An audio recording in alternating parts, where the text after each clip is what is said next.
জয়গুরু যোগীরাজ। অংশ নম্বর 27। সকল জীবের পুনঃ পুনঃ জন্ম হয় ও মৃত্যু হয়।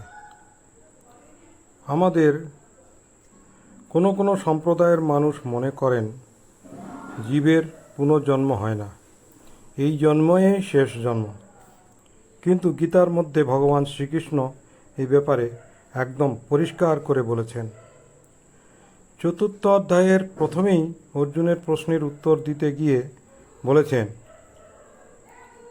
বহুনি মে ব্যতীতানি জন্মানি তব চার্জুন তন্নহং বেদ সর্বাণি ন তং মৃত্যু পরন্তপ। অর্থাৎ, হে অর্জুন, তোমার ও আমার বহুবার জন্ম অতীত হইয়াছে। আমি তৎসমুদয় জানি, কিন্তু তুমি তা জানো না।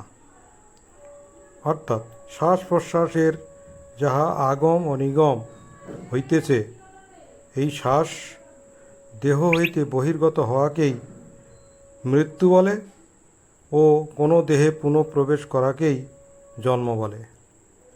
প্রাণবায়ু যখন দেহ হইতে বহির্গত হয়, তৎসঙ্গে তেজ তত্ত্বাদি সবই লয়প্রাপ্ত হয়। আবার দেহান্তরে প্রাণের কোনো ঘটে প্রকাশ হইলে তৎপ্রকাশে ভূতাদি রূপ তেজ তত্ত্বাদিরও প্রকাশ হইয়া থাকে। এই রূপে তোমার ও আমার জন্ম মৃত্যু বহুবার অতীত হইয়াছে। অর্থাৎ, জীবরূপে তুমিও বহুবার জন্মিয়াছ, শিবরূপে আমিও বহুবার জন্মিয়াছি। এই রূপে স্থির প্রাণরূপ আত্মা চঞ্চল প্রকৃতিরূপ যুক্ত হইয়া মোহিনী মায়া কর্তৃক পঞ্চভূতাদিময় জীব ও জীবাত্মারূপে শিবরূপে বহু জন্ম অতীত করিয়াছেন। তিনি গুণাতীত, সুতরাং আমি আদি অন্ত মধ্য সমুদয় তিনি জানেন, কিন্তু জীবভাব গুণে মুগ্ধ বলিয়া কেবল মধ্য অবস্থাতেই রহিয়াছেন। আদি অন্তে লক্ষ্য না থাকায় জীব এই তত্ত্ব জানে না। ভগবান দ্বিতীয় অধ্যায়ে বলেছেন, আত্মা অবিনাশী, জন্মরহিত।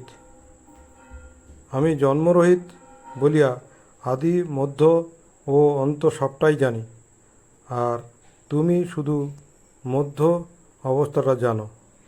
তাই তুমি পূর্বজন্ম বা পরজন্মের কথাও জানো না।